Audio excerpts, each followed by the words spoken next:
Dig Radio. Dig Radio, la radio du Nord-Vendée.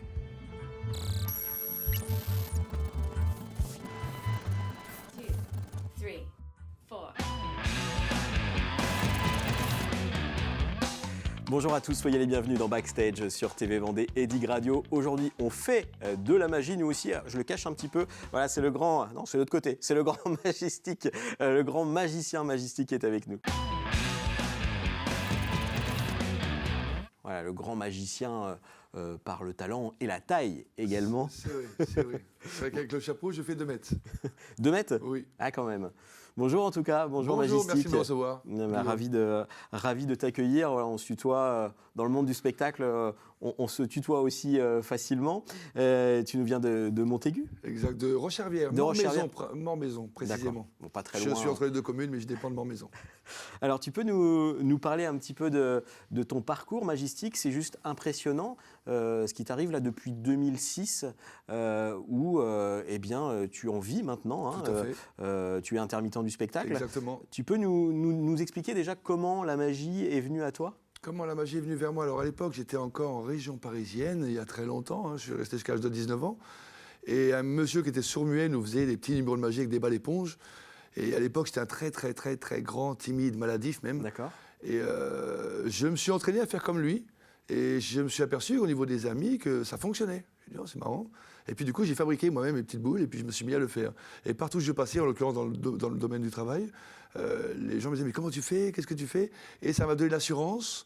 Et j'ai voulu ensuite pratiquer les jeux de cartes et manipuler les cartes. Et pour manipuler les cartes, il faut aussi parler. Parce que si on ne parle pas, les personnes vont être concentrées sur ce que vous faites avec vos doigts.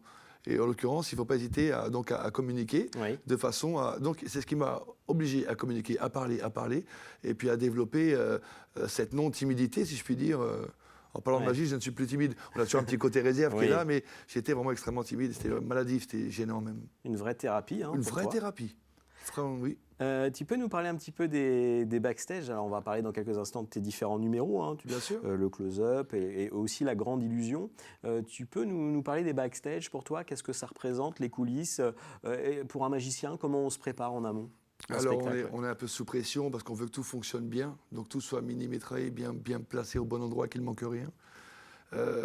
Donc on a besoin toujours d'un petit temps effectivement de mise en place pour être concentré, d'une part aussi, les 100 pas peut-être pas, mais pour être sûr de bien se concentrer sur ce qu'on a à faire et puis que tout soit bien placé. Au bon moment, au moins, est-ce qu'on doit le déployer, que ça fonctionne très bien. Alors, magistique, déjà, pourquoi ce petit jeu magistique ? Alors, il fut un temps où j'ai fait les marchés. Ouais. Voilà, comme je voulais quitter mon métier qui était à l'époque d'électricien, bâtiment. J'ai voulu quitter ce métier suite à un accident de travail et je me suis mis à faire les marchés. Et je dis pourquoi pas vendre de la magie, sachant que je faisais déjà un peu de magie. Et puis j'ai fait, et puis là j'ai vu des gens, des autres, comment on appelle ça, des camelots, des gars qui m'ont appelé Magistique. Et c'est comme ça que c'est resté, Magistique. Et du coup j'ai dit pourquoi pas, je vais conserver ce nom-là. Alors, on pourra découvrir dans quelques instants un tour de magie, voilà, avec Magistique. Magistique, c'est du close-up, je le disais. Close-up, on rappelle juste. Oui, le close-up, c'est la magie de proximité. Ouais. Ça se passe sous votre nez, et puis l'idée, c'est d'emmener quelques petits miracles au bout des doigts. Le magicien, c'est un peu la personne qui tend la main, qui dit « je veux une pomme », il y a une pomme qui apparaît. J'essaye de représenter vraiment ce magicien-là. Sans pour ça aller dans les poches, je vais faire un tour de carte, je vais faire... Non, tout doit apparaître, disparaître. C'est un peu comme ça que j'aime bien voir la magie. De la magie de proximité. La magie de proximité. C'est plus difficile que de la grande illusion. C'est pas le même exercice. C'est plus difficile parce que les personnes sont de très près et ont les yeux partout, puis on n'a pas que 2 yeux ou 4 yeux, et puis on en a avoir des centaines. Donc j'essaie toujours, moi personnellement, de travailler sur un rayon de 360 degrés, si bien que je peux être vu de derrière et de tous les sens. Ce qui m'oblige à me tourner pour être vu de tout le monde. Et puis, c'est compliqué. Parce que les choses apparaissent et disparaissent pas comme par magie, comme on pourrait le croire. Les superfuges le permettent, bien sûr. Et faut jouer avec tout ça. Alors, il faut avoir les yeux partout. La magie je pense que c'est l'un des arts les plus difficiles. Parce que la magie demande tous nos sens. Notre regard, bien entendu, notre ouïe, notre odeur aussi, le déplacement des épaules, le bassin, les pieds, tout le corps est contribué pour réaliser un effet le plus... Lorsque le magicien se déplace d'un côté, c'est jamais innocent. Il y a toujours une raison pour laquelle il doit le faire. C'est une chorégraphie, un petit peu. Votre public, c'est de 7 à 77 ans. Oui. Tout à fait. Même plus petits, mais plus petits, ils aiment voir, hein, lorsqu'un ballon il gonfle, lorsqu'un ballon éclate ou bien que se dégonfle dans l'air, l'enfant regardera. Mais on peut aller plus petit, mais c'est vrai que pour l'attention, il est préférable quand même de 6-7 ans, c'est quand même mieux. Pour être un bon magicien, magistique, quels sont on va dire Le sourire. Ouais, les critères. Le sourire. Ouais. Le sourire et la communication, la gentillesse. Et être au service des autres. Ouais. Moi, je me considère comme un bouffon, je dis souvent. Je suis le bouffon de votre soirée. Mais c'est vrai, on est là pour les amuser, en tout bien tout honneur, bien entendu, car chacun a sa place. Il faut les amuser et puis les distraire. Ouais. Voilà, c'est comme ça que je qualifierais un bon magicien. Mais comment... Ensuite, avec une bonne maîtrise et de pratique, bien entendu, ça va. Il ne suffit pas d'avoir énormément de pratique, et déjà une bonne communication, je pense que c'est l'essentiel. Comment vous pourriez vous définir, vous, magistique? C'est jamais facile de parler de soi. Un clown Ouais, un clown classe. Oui. Alors toujours, c'est vrai qu'on peut le voir aussi sur les images, mais un grand chapeau toujours, c'est ce qui fait votre un petit peu. particularité. Tout à fait. J'appelle beaucoup les messieurs Monseigneur et les dames, dame Catherine, dame Monique, dame Géraldine, et ainsi de suite. Monseigneur Luc, Monseigneur Guillaume. Ouais. J'adore Belmondo, j'ai aimé Belmondo, et j'ai fait des cascades il y a longtemps. Et du coup, je fais un peu le clown comme il l'a fait dans certains films, comme dans le Guignolo qu'on a pu voir. Voilà, le clown qui fait bébête, mais quelque part, il sait ce qu'il fait. Et vous ne passez jamais inaperçu, du fait de votre taille aussi, et de ce grand chapeau aussi, les gens se souviennent de vous. Tout à fait. Tout à fait. Il faut se démarquer un peu aussi, il faut des couleurs, il faut de la joie et de la bonne humeur. Vous pouvez nous parler de la grande illusion, hein, on connaît tous des magiciens de grande illusion. Tout à fait. Qu'est-ce que vous proposez, vous, magistique? Moi, je dois avoir une quinzaine de grandes illusions en stock. Ça va être de la lévitation, ce sera de la disparition, de l'apparition, la partenaire qu'on découpe avec les sabres et tout ce genre de petites choses, des suspensions, il y a pas mal de choses.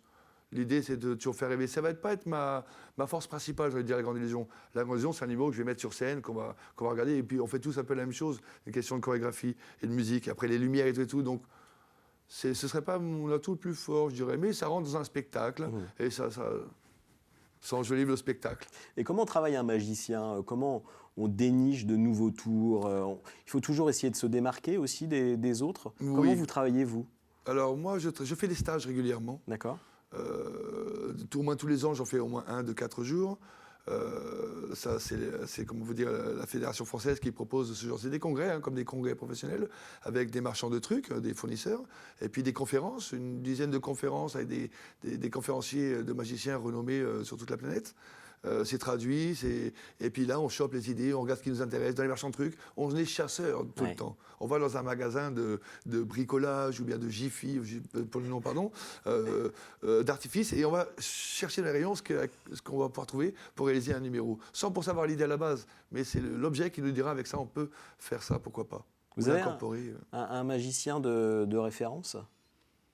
Magicien de référence. Qu'est-ce qui vous a influencé à l'époque, quand vous avez commencé la magie? C'est ce monsieur sourd-muet. Ouais. Voilà, c'est lui qui m'a vraiment influencé. Ensuite, ça a été fait de rencontres, bien sûr, au Stade de l'Olympe, en l'occurrence, ma première rencontre magique, faite par un magicien qui fait le Remblai depuis, je crois, plus de 20 ans, monsieur Lomax, qui s'appelle, je le cite, c'est un peu mon parrain, c'est lui que je suis venu voir au départ avec une petite mallette. Et je lui dis, moi aussi, je fais de la magie. Et il m'a demandé de me présenter un numéro. J'ai présenté un petit numéro avec des balles éponges. Et puis il m'a dit, c'est bien, tu as un petit doigté, c'est joli. Il dit, si tu veux, il y a un congrès qui se passe à la Baule, c'était mon premier congrès. Je peux t'y inviter, parce qu'il faut toujours avoir un parrain pour y rentrer aussi. Et puis là, il m'a fait rentrer dans le monde des magiciens. Et suite à ça, il m'a mis dans les mains certains professeurs comme David Stone, monsieur Éric Leblond, Carl Cloutier en Canada, qui avaient tout ce qui m'intéressait, parce que chaque magie, chaque personnage a une sorte de magie. On se sent pas bien dans tous les numéros. Oui, il y a des numéros on se sent bien, et d'autres numéros où est-ce qu'on se sentira moins bien. Et c'est comme ça qu'on se construit. Alors, on va découvrir Magistique justement en version close-up. Hein. C'est ce que vous allez nous présenter dans quelques instants. Bien et puis, on annoncera aussi peut-être quelques dates et spectacles à venir en fin d'émission. On se retrouve tout de suite donc pour ce petit tour de magie. Merci. Voilà, de retour avec Magistique et le verre, voilà, l'accessoire. Magique. Voilà, le verre magique.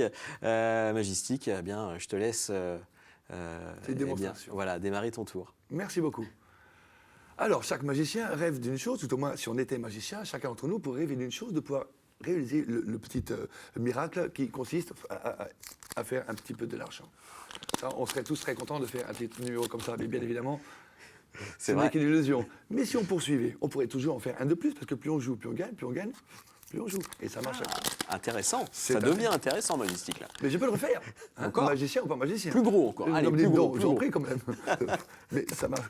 Ah, voilà, là, ça devient... Ça commence à devenir intéressant. Bien entendu, magie ou pas magie, plus on joue, plus on gagne. L'idée, c'est de ne pas perdre la monnaie des yeux, car on commence cette monnaie de quitter mes doigts, et mes doigts de quitter mes mains, ça va avec, non? Ah non, mais là, Plus on joue, plus on gagne, plus on gagne. Je veux la recette, là, Majestic. J'imagine.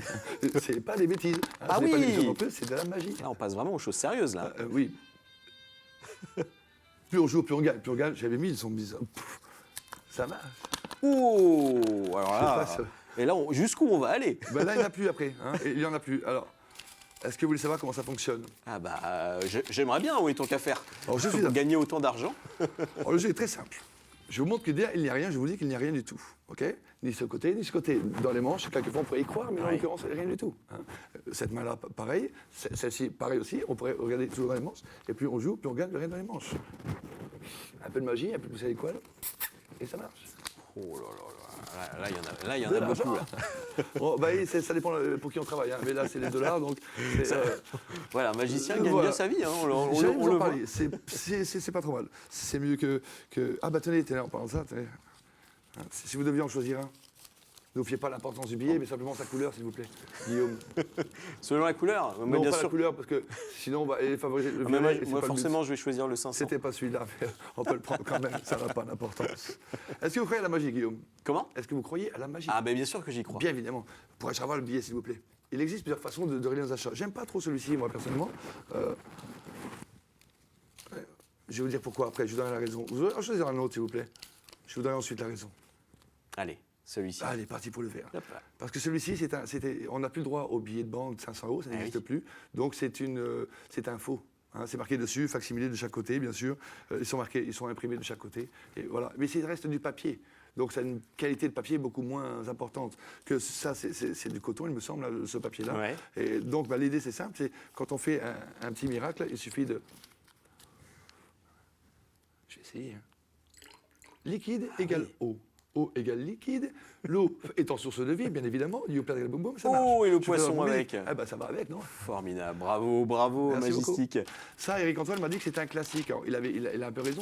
Le numéro consistait à prendre un journal et se mettre à le déchirer dans son intégralité pour ensuite le replacer en bonne et due forme. Et l'idée était simple, donc c'était de ne pas quitter cette partie des yeux, très important. Je vais tendre les bras pour que je me dise, je vais même faire ça, pour pas qu'on dise, oui, c'est vrai que le magicien, des fois, il triche un peu. Alors, c'est de la magie, évidemment, c'est un peu vrai, et ça se voit pas, hein, c'est ce qu'on doit raconter. Ne quittez plus mes doigts des yeux, s'il vous plaît, les amis, car autrement, mes doigts ne vont quitter mes mains. Mes mains ne quitteront mes bras, comme mes bras ne quitteront mon corps. Hein, c'est nul, mais il faut que je comble. C'est ça. Donc, très facile. Le papier, une fois qu'il est déchiré, il consistait à le remettre en bonne et due forme. Par conséquent, déchiré, poussière d'étoile, c'est très important, on le mettait sur le papier, regardez bien, ça ne sert à rien du tout, mais c'est comme ça qu'on fait d'habitude. Et grâce à cette formule, bien entendu, le papier redevenait en bonne et due forme. Devant, vous regardez, derrière, vous regardez, mesdames et messieurs, ladies and gentlemen, señorita, matati et matata, l'idée majeure, vous l'avez compris, c'est de reconstituer le papier. Et Joli. J'ai passé les pubs, hein, parce que je sais on m'avait expliqué pour les pubs, donc plus de pubs. Bravo Majestic, Merci bravo, beaucoup. merci Merci à vous. encore. Merci à vous Voilà, aussi. magistic.fr pour retrouver toutes Exactement. les informations sur Majestic. On se retrouve très vite dans Backstage. Merci beaucoup.